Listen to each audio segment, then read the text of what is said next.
Le prolétariat. Auteur et sommaire. Hello, je suis Styliano et je vais vous indiquer ce qu'est le prolétariat. Salut, je suis Evan et je vais vous parler de comment défendre les intérêts des prolétaires. Bonjour, je m'appelle Jade. Je vais vous présenter les grands mouvements sociaux du prolétariat.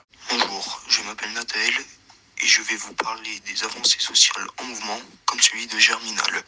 Le prolétariat. Voici quelques prolétaires chez eux, quelques prolétaires dehors dans les corons à Denain et quelques prolétaires à leur travail à la mine, comme dans Germinal d'Émile Zola. Qu'est-ce que le prolétariat ? Saviez-vous qu'on parle déjà de prolétariat durant l'Antiquité romaine ? Il s'agit des citoyens de la plus basse classe qui n'ont ni droit ni propriété et qui ne sont utiles que par leur descendance. Au XIXe siècle, le prolétariat désigne les travailleurs qui ont pour seule fortune leur force de travail et leurs enfants. Dans Germinal, Émile Zola décrit le prolétariat. Il s'agit des ouvriers de la mine du fait de leur dureté de conditions de travail et de vie. La famille Maheu est un exemple de prolétaire. Comment les prolétaires s'organisent pour défendre leurs intérêts. Tout d'abord, je vais vous présenter quelques lieux. Les ducasses, les cafés, les corons sont des lieux de rassemblement des ouvriers qui sont des prolétaires.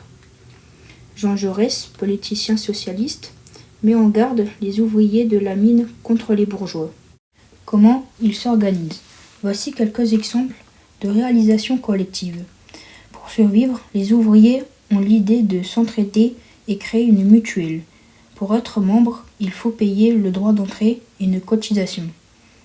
Les prolétaires vont se servir du fonds de réserve en cas de malade, accidenté ou chômage, comme la caisse collective créée par Étienne dans Germinal.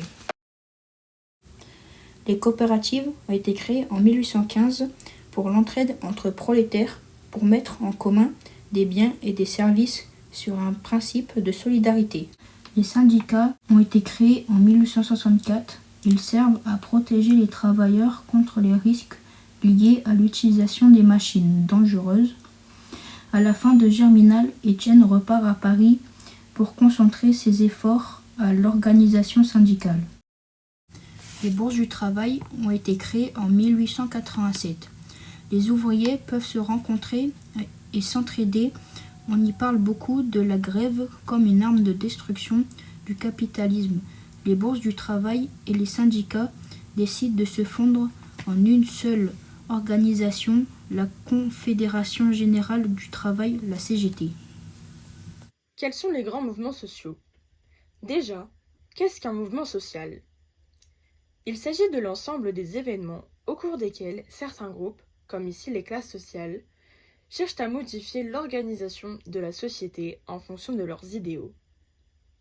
Cela se passe après la Révolution française de 1789 à 1799. Cette révolution va entraîner des mouvements sociaux. Maintenant, je vais vous parler des Trois Glorieuses. Elles se sont déroulées le 27, 28 et 29 juillet 1830.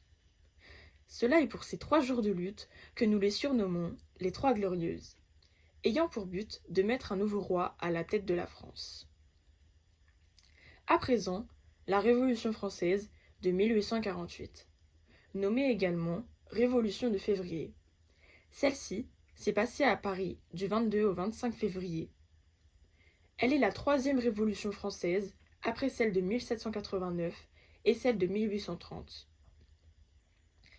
Et enfin, la Commune de Paris en 1871. Elle est la plus importante des communes insurrectionnelles de France en 1870 à 1871. Celle-ci dura 71 jours, du 18 mars 1871 à la semaine sanglante du 21 au 28 mai 1871. En 1848, une vague de révolution se diffuse alors dans toute l'Europe, c'est-à-dire en Italie, en Autriche, en Allemagne, en Hongrie et plein d'autres encore. Les libéraux prônent une société fondée sur la liberté d'expression des individus dans le respect du droit, du pluralisme et du libre-échange des idées. Les socialistes, quant à eux, désignent un ensemble de revendications et d'idées visant à améliorer le sort des ouvriers et se caractérise fondamentalement par la propriété collective des moyens de production. Je vais maintenant vous parler de Karl Marx. Étant un grand philosophe, il met en avant la lutte des classes.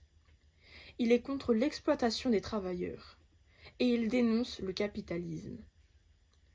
Ces grands mouvements sociaux ont eu des répercussions positives, comme en 1919, une loi a été instaurée fixant le travail à 8 heures par jour. En 1946, le droit de grève et un décret interdisant le travail aux enfants de moins de 14 ans. Nous allons parler des avancées sociales qui se déroulent au XIXe siècle, car Émile Zola retranscrit bien les problèmes de l'époque, et aussi les inégalités de l'époque, comme par exemple la Maheude, qui est une femme au foyer, représentée par Zola comme les femmes au foyer du XIXe siècle, qui va faire l'aumône chez les bourgeois, ici les Grégoire, et qui va mendier à l'épicerie des corons, et qui, pour avoir du pain gratuit, comme il refuse de lui faire encore un crédit, elle devra subvenir à ce que désire l'épicier, ce qui désigne bien les misères sociales. Zola dénonce aussi les misères sociales avec le travail des enfants dans les usines à 8 ans. Le syndicat a pour unique but l'étude et la défense des droits et des intérêts matériels et moraux, collectifs et individuels des personnes. Donc on peut se dire qu'Étienne était un syndicaliste. La mutuelle est apparue à la fin du XVIIIe siècle.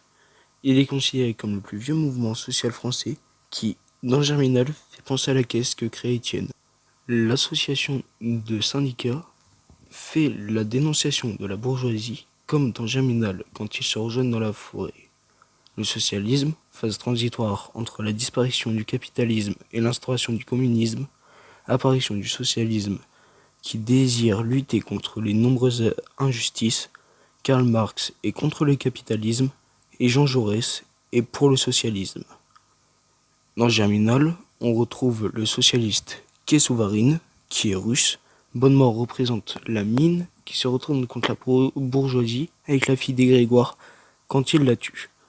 Pour en conclure, je pense qu'un mouvement comme celui de Germinal est possible, car Zola s'est informé et instruit pour ses recherches sur le terrain, même pendant la grève d'Anzin, et aussi tout m'a l'air réalisable par les mineurs. Merci de nous avoir écoutés.